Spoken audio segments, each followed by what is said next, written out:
नमस्कार, मैं डॉक्टर अनीता सतवान पुनः स्वागत करती हूँ सभी एमए उत्तरार्ध के सभी विद्यार्थियों का।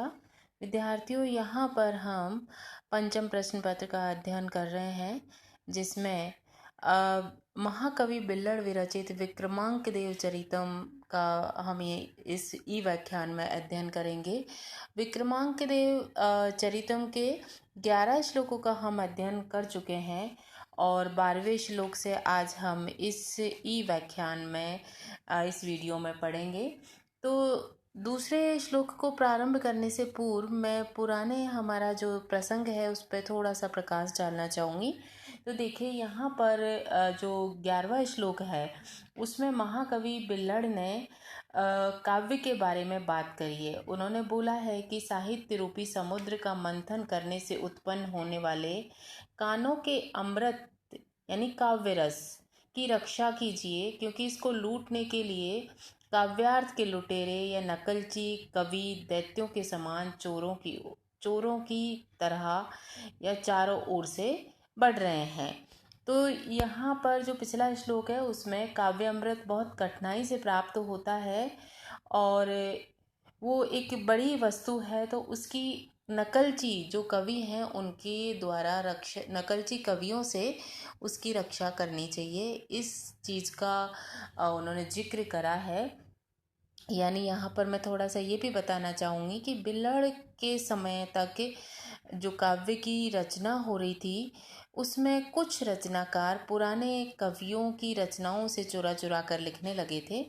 तो कवि का यहाँ पे तात्पर्य यह है कि जो पुराने अच्छे कवि हैं जिन्होंने अच्छे अच्छे ग्रंथ लिखे हैं उन्हीं के काव्यों से चोरी करके जो कवि ग्रंथों की रचना कर रहे हैं, तो ऐसे ग्रंथों की रचना नहीं होनी चाहिए। तो हमें ऐसे नकलची कवियों से बचना चाहिए। इस चीज़ का जिक्र उन्होंने करा है। और देखिए, जो 12वां श्लोक है उसको जब हम पढ़ेंगे तो उसमें भी यही है कि कवि ने ये बताया है, इसका संकेत ये है कि काव्यार्थ चोरों के द्वारा महाकवियों के काव्य रत्नों की यथेष्ट चोरी करने पर भी उनका काव्य रत्नाकार कभी रिक्त नहीं होता। इस भाव का प्रतिपादन कवि ने इन पंक्तियों में किया है, वो हमें द्रष्टव्य है। देखिए, हम इसका श्लोक का एक बार इसको अध्ययन करते हैं। गृह्णन्तु सर्वे यदि वा यथेष्टं नास्ति क्षति कापि कवीश्वराणां रत्नेषु लुप्तेषु बहुष्व अमृत्यैरद्यपि रत्नाकरः एव सिन्धुः।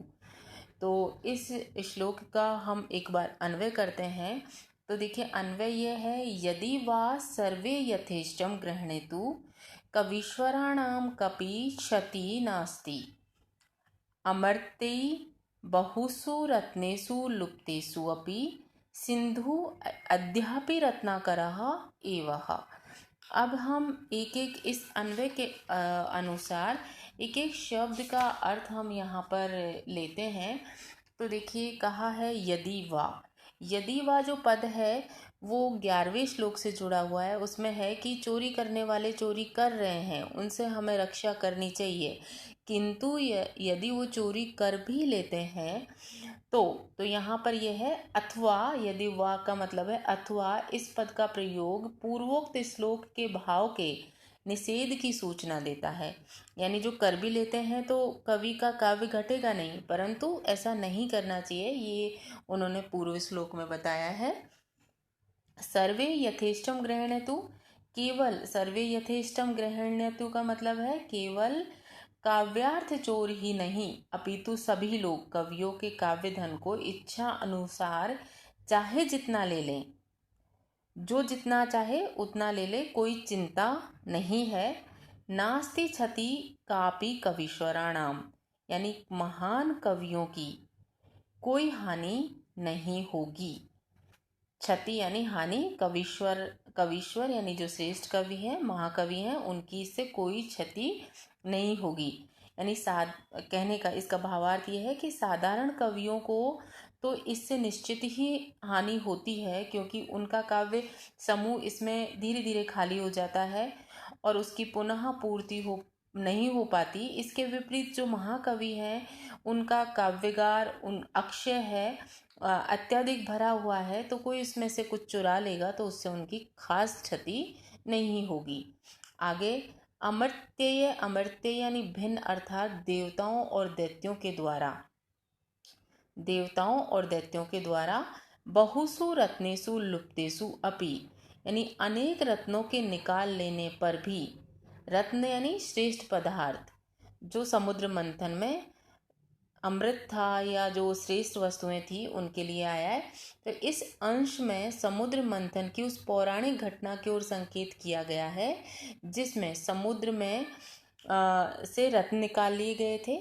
तो यही बोला गया, यद्यपि रत्नाकरः एव सिंधु, समुद्र आज भी रत्नों का आगार है, भंडार है। यानी यहाँ पर देखिए, ये कहना चाह रहे हैं कवि कि कोई महान कवि के ग्रंथ में से थोड़ा बहुत कुछ निकाल भी लेता है तो उस महान कवि की कोई खास क्षति नहीं होती, क्योंकि जैसे समुद्र में से रत्नों को निकाल लेने के बाद भी उसमें इतने रत्न भरे हुए हैं कि आज भी समुद्र को रत्नाकर के नाम से जाना जाता है। अब देखिए, इसका हम शब्द से इसका अर्थ हम करेंगे, जो एक बार आप समझ भी पाएंगे बहुत अच्छे से। तो कहा है, यदि वह सर्वे यथेष्ट गृह्णेतु, यदि सभी लोग अपनी इच्छा अनुसार या कवियों के काव्य धन को ले लेते हैं तो इसमें कवीश्वरों की कोई क्षति नहीं होती है। अमर्त्यों या देवताओं और दैत्यों के द्वारा समुद्र के बहुत से रत्नों को निकाल लेने पर भी समुद्र आज भी रत्नाकर या रत्नों का आकर यानी खान बना हुआ है। यानी समुद्र आज भी रत्नों का भंडार बना हुआ है। ये भाव इस श्लोक में दृश्य हुआ है। अब इसका भावार्थ एक बार थोड़ा सा मैं स्पष्ट कर देती हूँ। इसमें देखिए है भावार्थ की, चोर कवियों के द्वारा कुछ काव्य रत्नों को चुरा लेने पर भी महान कवियों का काव्य भंडागार के कोई कमी नहीं आती है। ये भाव यहाँ पर द्रष्टव्य हुआ है।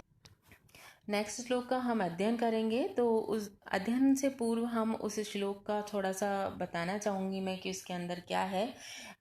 इसमें वैदर्भी रीति से निबद्ध सहस्त्र कवियों के रहते इस साधारण कृति पर सहृदयों का आदर क्यों होगा, इस तथ्य को स्पष्ट करते हुए कवि कहते हैं, यानी दूसरे शब्दों में इसका तात्पर्य आप समझेंगे तो कवि ये कहना चाह रहे हैं कि बहुत सारे काव्य ग्रंथ हैं तो मेरे ही इस काव्य को कवि क्यों पढ़ेंगे, कवि ने साधारण लोग या कोई भी इसको क्यों पढ़ेगा। तो उसके लिए वो स्पष्टीकरण देते हैं कि इसमें क्या खास बात है जिसकी वजह से इस काव्य का यानी विक्रमांक देवचरितम का लोग अध्ययन करेंगे।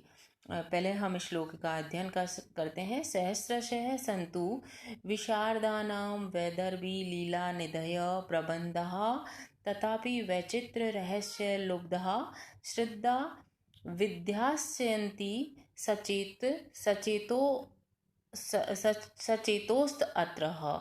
तो देखिए, इसका हम अन्वय एक बार करते हैं। अन्वय में है, विशारदा नाम वैदर्भी लीला निधय सहस्रश प्रबंधा सन्तु तथापि वैचित रहस्य लुब्धा सचेतसः अत्रः श्रद्धां विद्याशयन्ति ही।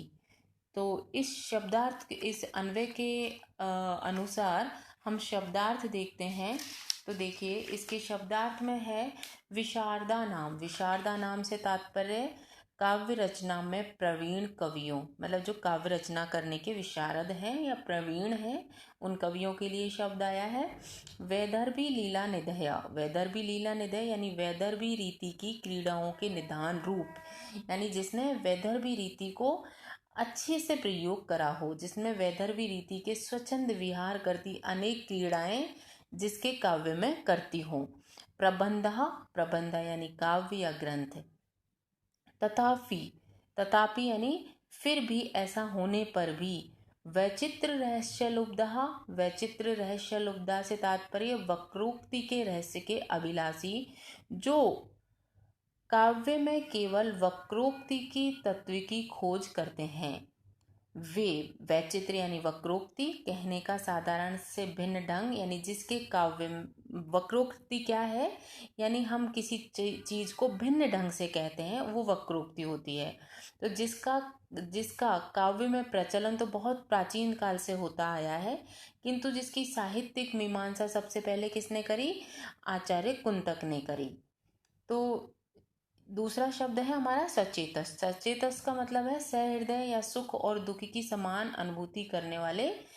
सचेतक किसको बोलेंगे? जो काव्य मीमांसक हैं, जिनको सुख दुख की अनुभूति करनी होती है।